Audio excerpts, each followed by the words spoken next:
Salve família vascaína, sejam bem-vindos a mais um giro de notícias do nosso Vascão. Vídeo de hoje, como sempre, trazendo para você, torcedor do Vasco, espalhado pelo Brasil inteiro, as últimas notícias, novidades e informações sobre tudo o que acontece no dia a dia do nosso Vascão. A gente vai falar um pouco aí sobre o amistoso que ocorreu ontem entre Vasco da Gama e Maricá, com vitória do Vasco por 4-2. Mas detalhes aí que a gente vai trazer que deixaram o torcedor vascaíno um pouco preocupado aí, principalmente em relação à equipe titular que enfrentou o Maricá ontem. Vamos falar também sobre outros assuntos aí, notícias muito boas aí para o torcedor vascaíno em relação aí a 5 reforços que o Vasco vai ter agora no decorrer, né, do início do Campeonato Brasileiro e também no decorrer da competição. E também vamos trazer detalhes aí, muita gente me perguntando em relação à venda da SAF, né? Essa semana tivemos um desdobramento muito importante em relação a 777, né? Um dos clubes da 777 foi revendido para um bilionário inglês aí que comprou a equipe e abre um precedente, né? Abre aí a possibilidade da mesma coisa acontecer aqui no Vasco. Então a gente vai explicar para vocês qual o impacto dessa notícia e o que o Vasco pode fazer para que algo parecido venha acontecer na SAF vascaína também. Então eu quero convidar você a assistir o vídeo até o final. Peço a sua colaboração deixando aquele joinha, deixando aquele like no nosso vídeo, que é super importante para o crescimento e para a divulgação aqui do nosso trabalho. E você vascaíno que está chegando aqui pela primeira vez, não esqueça de se inscrever lá embaixo do vídeo, clica naquele botão vermelho escrito inscreva-se, vem fazer parte da nossa família que todo dia tem vídeo para vocês de manhã, de tarde e também no período da noite. Combinado? Fechado? Então bora dar o pontapé inicial aqui no vídeo de hoje, falando um pouquinho aí sobre o amistoso que o Vasco fez ontem, né? O primeiro amistoso visando aí a estreia do Campeonato Brasileiro. Tivemos um jogo ontem contra o Maricá, muito provavelmente teremos aí mais uma ou duas partidas aí nas próximas 2 semanas, né? O Carille quer testar o time, quer testar ali formações de jogo, né? Formações táticas diferentes. E ontem foi um amistoso ali um tanto quanto diferente e contestável, né? O Vasco fez 4 tempos de 30 minutos. Nos 2 primeiros tempos de 30 minutos aí o time titular esteve em campo ali, até com alterações, né? Tivemos o Maurício Lemos começando a partida, tivemos alguns outros jogadores que não vinham sendo utilizados ali também sendo testados, e o Vasco perdeu, o time titular perdeu por 2-1. Depois, no terceiro e no quarto tempo de 30 minutos, o Carille mexeu na equipe, colocou ali uma outra formação, trouxe jogadores que não vinham sendo utilizados, caso do Juan Esforza, caso do lateral direito Paulinho, caso do Souza também, né, que jogou como zagueiro ontem nessa última parte do treinamento. E aí o time reserva venceu por 3-0, virou o jogo ali para 4-2 no total somado ali do resultado da partida de ontem. Então fica uma dúvida, né, no torcedor, pô, time titular foi testado e perdeu do Maricá, depois o time reserva entra e consegue reverter o cenário. O que está acontecendo, né? O que o Carille aí pretende fazer para que essa equipe ganhe constância, ganhe força e possa estar preparada para a estreia do Vasco aí no Campeonato Brasileiro? Lembrando que o Vasco vai a campo no dia 30 de março para enfrentar o Santos, jogo que vai ser às 6h30 da tarde, horário de Brasília, em casa, em São Januário aí, para o público, né? Para o vascaíno que puder estar presente e quiser estar presente, tá lá para apoiar a equipe do nosso Vascão. E agora, mudando um pouquinho de assunto, cara, vamos trazer notícias muito positivas aí em relação à recuperação de jogadores. Ontem à noite, o Vasco aí emitiu um boletim médico em relação a atletas que estão se recuperando de lesão, ou lesão muscular, ou cirurgia que foi feita em alguns atletas. Cara, e notícias muito positivas. Vamos lá.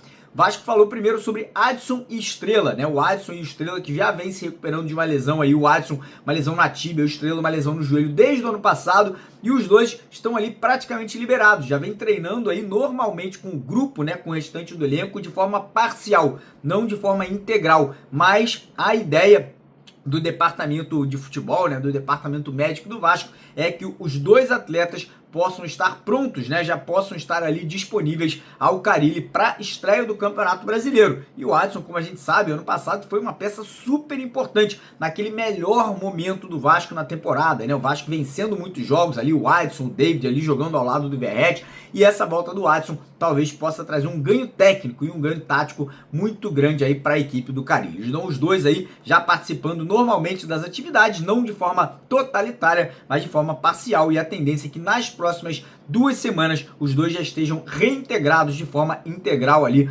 ao elenco vascaíno. Também foi trazido um boletim médico em relação ao Tietê, Felipe Coutinho e o atacante David. Vamos lá, o Tietê teve uma lesão ali no joelho, né? Mas não foi uma lesão que precisou de cirurgia no ligamento medial colateral. O Tietê já tá voltando também de forma parcial aos treinamentos, não vem sentindo dor, já vem fazendo atividades físicas ali, de impacto, de toque de bola, mas ainda não tá liberado totalmente para voltar aí a participar de todas as atividades. Eu acho que o Tietê deve voltar ali de forma integral junto com o Adson, junto com o Estrela, né? Já vem se movimentando, já vem fazendo trabalhos físicos, né? Mas ainda existe um risco, né? Se voltar antes do programado dessa lesão aí piorar. Então o Tietê está sendo tratado ali com um pouco de cuidado para não ter riscos de evoluir na lesão. Situação do Coutinho, situação que é um edema na coxa, né? O Coutinho já teve essa lesão no começo do Campeonato Carioca, na partida contra o Fluminense, depois a lesão voltou a se repetir na partida contra o Flamengo, então o departamento médico ali, o pessoal da fisioterapia tratando isso com muita cautela para não perder o Coutinho aí por grande parte desse início de Campeonato Brasileiro. Então o Coutinho fazendo trabalhos em separado, na grande maioria, algumas coisas ali, aquecimento, trabalho ali físico que não seja tão pesado, ele faz juntamente com o restante do elenco, mas Coutinho sendo preparado aí para voltar também já no início da competição, talvez não como titular, mas talvez já tendo, né, a possibilidade de ser relacionado para a primeira partida do Campeonato Brasileiro. E aí a gente chega no David, né, o atacante David que teve uma lesão muito séria no joelho ano passado, fez uma cirurgia para poder se recuperar, né? A mesma cirurgia feita pelo Jair e pelo Paulinho ano passado, né? No ligamento do joelho direito dele, e o David está tendo uma recuperação muito boa, muito rápida, né? O David está se recuperando mais rápido do que o Jair e também do que o Paulinho, né? Ele está pulando etapas. Era esperado que ele só voltasse aos campos entre agosto e setembro, porém ele já está com uma evolução tão grande que esse prognóstico, né? Essa possibilidade de volta já foi antecipado ali possivelmente para o mês de junho. Então o David aí tendo essa recuperação acelerada, não pode pular tantas etapas assim, porque senão acaba sobrecarregando o ligamento,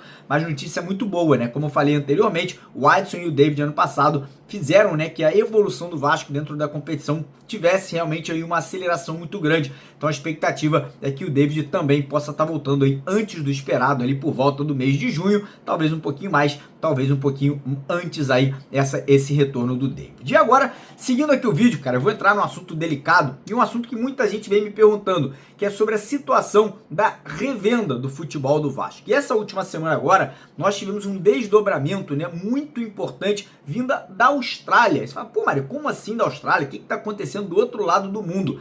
A 777, que comprou o futebol do Vasco há 2 anos e meio atrás, tinha outros clubes. Tinha clube na Itália, clube na Alemanha, clube na Bélgica e clube na Austrália. Eles tinham comprado a SAF do Melbourne Victory por lá, né? Fizeram investimentos por lá e depois teve todo o imbróglio, a 777 acabou quebrando, né? O Melbourne Victory ficou numa situação muito parecida com a do Vasco da Gama. Porém, o Melbourne teve algumas reuniões aí no decorrer dos últimos meses com pessoas ligadas à 777 e principalmente dirigentes ligados à ACAP, que é a controladora hoje da 777, e essas reuniões, né, todos esses encontros acabaram indo num caminho de acordo, né? Foi um acordo bilateral, as duas partes entraram ali num consenso e conseguiram revender o clube para um bilionário inglês, né? O dono, ele é dono do Brighton da Inglaterra, o nome dele é Tony Bloom, é um cara muito conhecido na Inglaterra. Então esse sujeito, esse investidor comprou todas as ações, né? Comprou toda a participação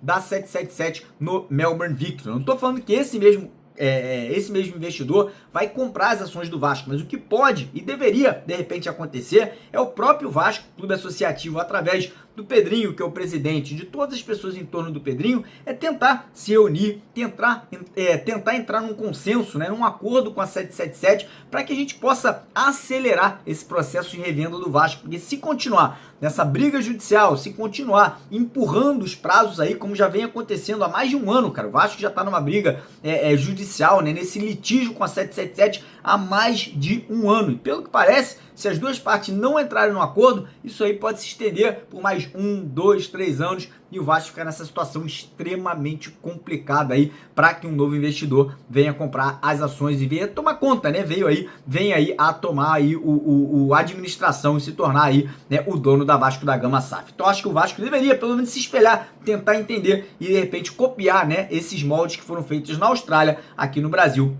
para que a gente possa aí acelerar o passo aí e ter esse novo investidor chegando o mais rápido possível aqui no nosso clube. Beleza, rapaziada? Então é isso. Pedi para você não esquecer de deixar o like no vídeo, se inscrever no canal, quem puder compartilha e mais tarde a gente está de volta 4 da tarde com o nosso segundo vídeo aqui para vocês. Um abraço, tamo junto.